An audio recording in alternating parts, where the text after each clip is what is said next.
नमस्कार दोस्तों, मेरा नाम है राजकुमार और आप देख रहे हैं चेतना मंच। आज देश की राजनीति में एक सवाल खड़ा है कि आखिर कांग्रेस का अगला राष्ट्रीय अध्यक्ष कौन होगा।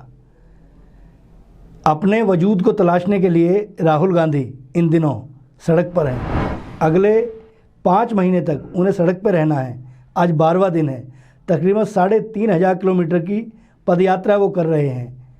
समुद्र के किनारे आज उन्होंने मछुआरों से मुलाकात की और मुलाकात करने के बाद उन्होंने अपनी यात्रा की शुरुआत की।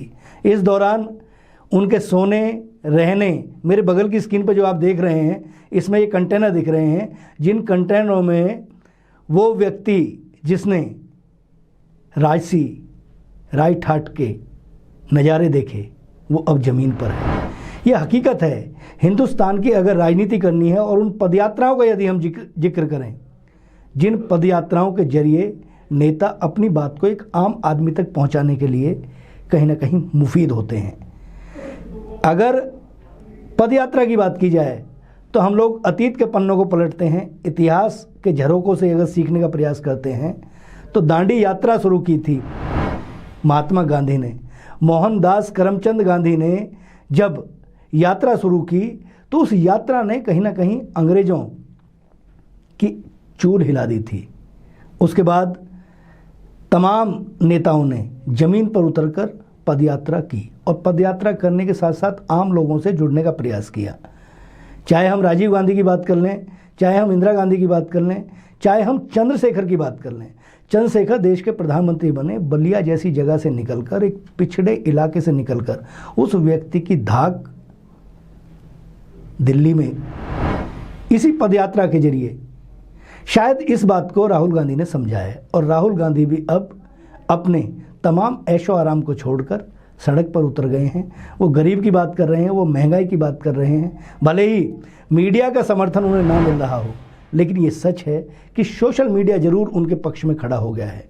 और एक व्यक्ति जब सड़क पर उतरता है और वो आम लोगों के बीच में जाकर लोगों से बात करने का प्रयास करता है तो कई बार सोशल मीडिया पर जो चीज़ें ट्रोल होती है, जो भारतीय जनता पार्टी का सोशल मीडिया का जो डिपार्टमेंट है, वो जिस तरीके से उनके टी शर्ट को उन्होंने आगे लाकर लोगों के बीच में ये दिखाने का प्रयास किया कि राहुल गांधी 40,000 रुपये से अधिक कीमत की टी शर्ट पहनते हैं। उसके बाद प्रधानमंत्री नरेंद्र मोदी के चश्मे, प्रधानमंत्री नरेंद्र मोदी का कोट, प्रधानमंत्री नरेंद्र मोदी के बारे में तमाम तरह की जो टिप्पणियाँ सोशल मीडिया पर हुई वो काबिल गौर हैं।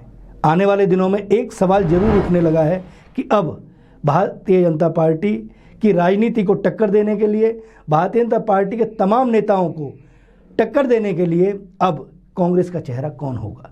एक नाम कहीं ना कहीं उभर कर आता है और राजनीतिक हलकों में चर्चाओं का बाजार गर्म है कि राजस्थान के मुख्यमंत्री अशोक गहलोत, जो 10 जनपद के बेहद भरोसेमंद हैं, वो अगले राष्ट्रीय अध्यक्ष हो सकते हैं।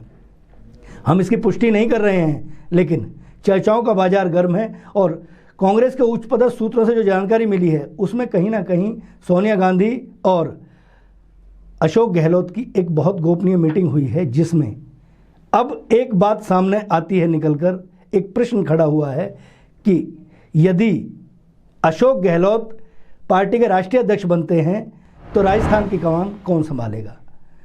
सूत्रों के हवाले से जो जानकारी मिली है, कांग्रेस के बड़े नेताओं के हवाले से जो जानकारी मिली है, उसमें बिल्कुल स्पष्ट तौर पर अशोक गहलोत ने स्पष्ट कर दिया है कि किसी भी कीमत पर सचिन पायलट को वो मुख्यमंत्री नहीं बनाएंगे। और ये देखना दिलचस्प होगा कि कांग्रेस इस बारे में क्या निर्णय लेती है। लेकिन साथ के साथ एक बात और निकल के आ रही है, क्योंकि 2024 के लोकसभा के चुनाव हैं। उन चुनावों से पहले गुजरात के विधानसभा के चुनाव हैं और अशोक गहलोत के बारे में कहा जाता है कि अशोक गहलोत कश्मीर से लेकर कन्याकुमारी तक तमाम प्रदेशों में किसी न किसी तरीके से पार्टी की जिम्मेदारियों का निर्वहन करते रहे हैं। देखना दिलचस्प होगा कि कांग्रेस का राष्ट्रीय अध्यक्ष कौन बनता है।